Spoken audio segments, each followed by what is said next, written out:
Handa akong gawin ang lahat dito sa bundok na makita ko lang ulit si Brad Dave. Kung sino mang yung mga kasama ko dito na nabibihag na kailangan ng tulong mga tol. Dito yung gabay mga tol.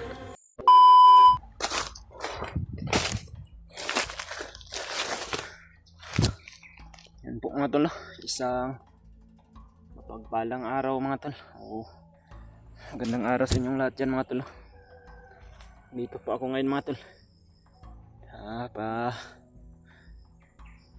Gala-gala ako dito sa gubat dahil hinahanap ko po yung kasama ko mga tol na si Brad Dave mga tol. Nakita ko po yung video niya mga tol. Nahuli pala siya ni Commander Arnel mga tol. Nandito po kasi yan mga tol. Kaya po kami nahuli si Brad Dave kay Commander Arnel mga tol. Dahil noong gabi po na sinalakay namin yung kampo nila ni Brad Arnel mga tol, o yung Commander Arnel, ay may mga bihag po kasi sila mga tol, at iniligtas po namin ni Brad Dave. At nahirapan po kami mga tol dahil sa sobrang dami ng mga kalaban. At kami po ni Brad Dave yung nakikipaglaban sa mga bandido mga tol. Kasama po namin yung gabay ni Lolo Ambok nung panahon na yun. At siya po yung nagdala sa mga bihag mga tol. Yung gabay ni Lolo Ambok na yung nakasama namin nung nakaraan mga tol. At nakahiwalay din po kami ni Brad Dave mga tol dahil naambos kami. At nakita ko na lang na nahuli pala si Brad Dave. At kailangan na mahanap ko yun sa mas lalong madaling panahon mga tol. Dahil hanggang ngayon hindi pa nakabalik din yung gabay ni Lolo Ambok dito sa bundok mga tol.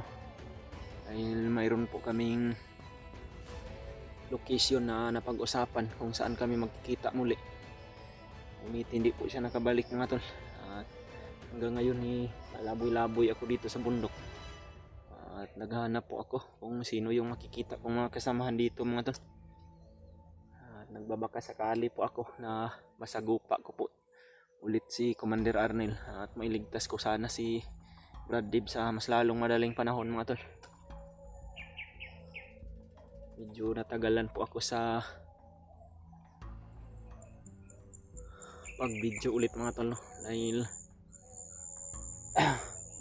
nalubat po kasi yung cellphone ko mga tol. At buti na lang may karga pa, kunti yung power bank ko mga tol. At nakapag-charge po ako mga tol.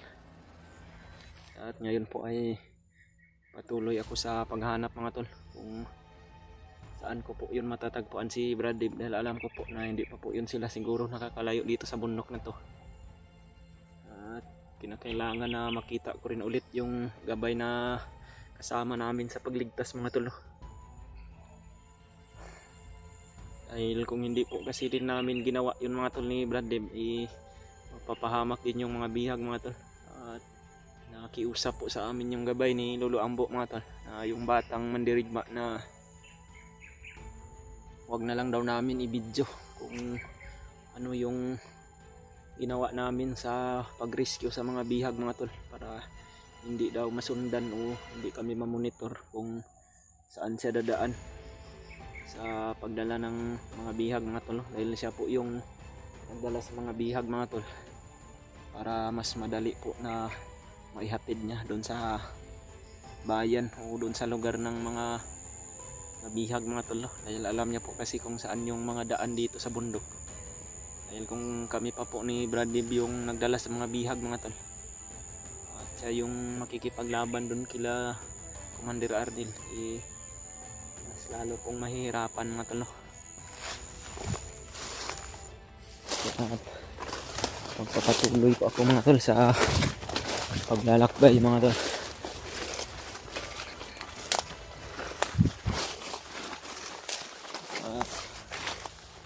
Ang dami na talaga ng problema ngayon mga tol. Dami ng abihag. Si Brad Marvin din pala, nabihag din pala.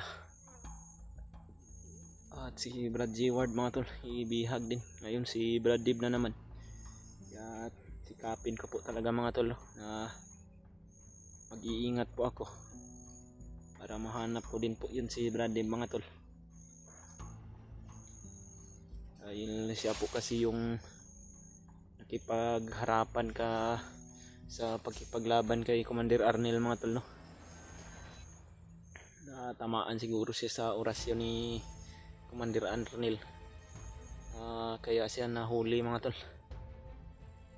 At sobrang nag-aalala din po ako sa mag-ina ngayon ni Brad Dib mga tol, no? Dahil nakontak ko po si Dimple mga tol, at sobrang umiyak po siya nang nalaman niya na nakita niya rin yung video ni Brad Dib mga tol na nabihag yung asawa niya.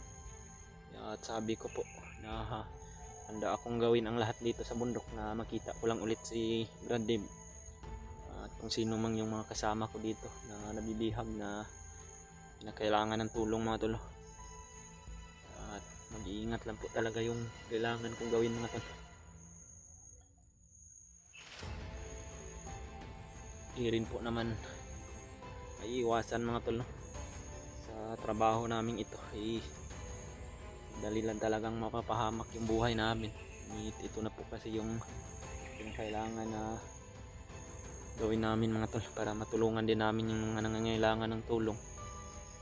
At hindi nyo rin po masisisi mga tol kung nabihag man si Brad Dib mga tol, no? Dahil ginawa niya lang kung ano yung nararapat para maligtas niya o maligtas namin yung mga bihag na hawak ni Commander Arnel. Dahil tatlo yan sila mga tol, dalawang bata at isang babae. Mag-ina yun sila mga tol.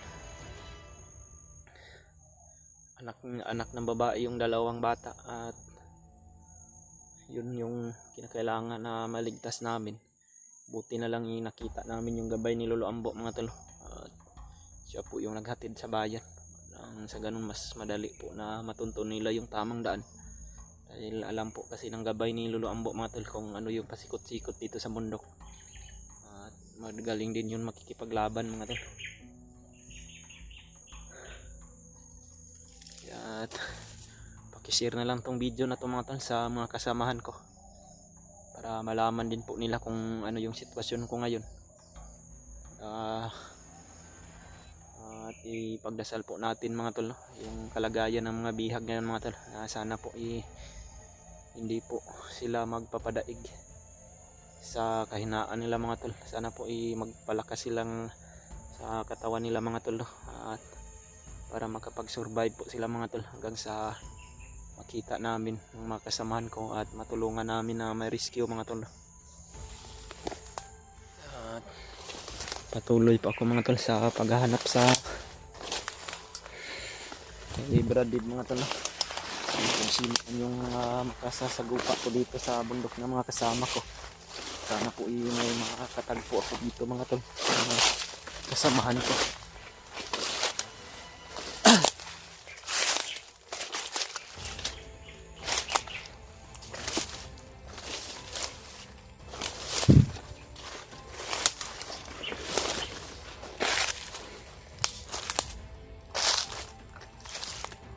Last ko pong nakita yung video ni Brad Dib kanina mga tol, parang dito po sila dumaan mga tol. At mag-iingat lang talaga ako dito mga tol. Dahil alam ko po na itong area na ito marami ding mga bandido dito na paikot-ikot. Kailangan na mag-dubli ingat talaga ako mga tol para hindi ako mahuli. Dahil napakarami na talaga ng mga problema ngayon mga tol. Sila Kuya Bads po ay nandun pa sa patuloy pa sila sa paghahanap doon kay SG mga tol. Dahil sobrang kawawa din yun si SG dahil hindi pa nila nakita. At bumalik na pala sa pag-explore si Brad Alpha mga tol. Nagpapasalamat din po ako dahil sobrang napakagaling din po yun na mandirigma.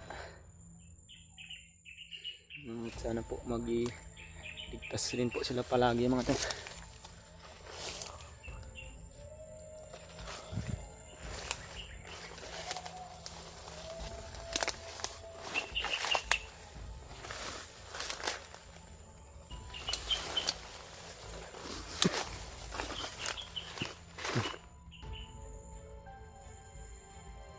May bandido mga tol. Parang baldado yata tong bandido na to. Iba yung paglalakad mo.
Bandido natin.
Dapat ito mga tol.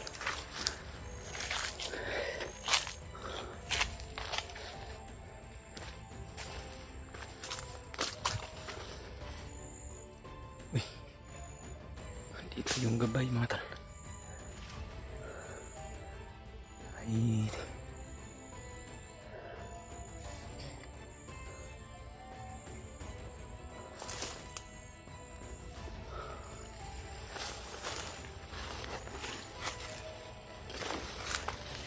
gabay niluluambok tamater. At tinapos niya itong bandido na ito.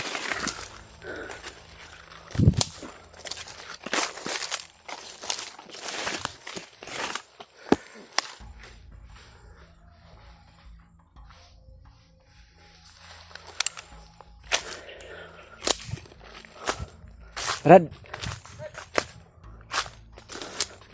Uy. Mabuti Brad, nakabalik ka na Brad. Kamusta yung dala mong mga bihag Brad? Nadala ko na sila sa bayan Brad. Nadala mo na? Oh Brad. Mabuti naman Brad. Nabalitaan mo ba yung nangyari Brad? Ha? Si Brad dahil Nahuli siya Brad. kung tagalan tayo pagligtas nun, commander din siya. Ibalik ng commander yun, Commander Magnot ba? Kailangan na papadali ang natin dito sa kanya.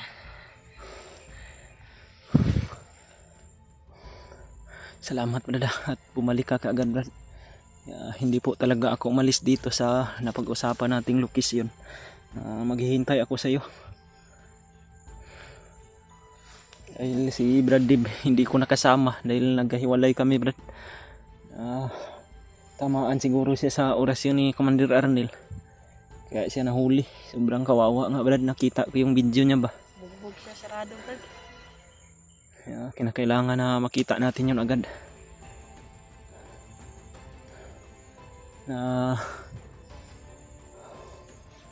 Kikita mo ba, Brad, sa mga isipan mo kung saan na banda si Brad Dib ngayon? Oo, Brad.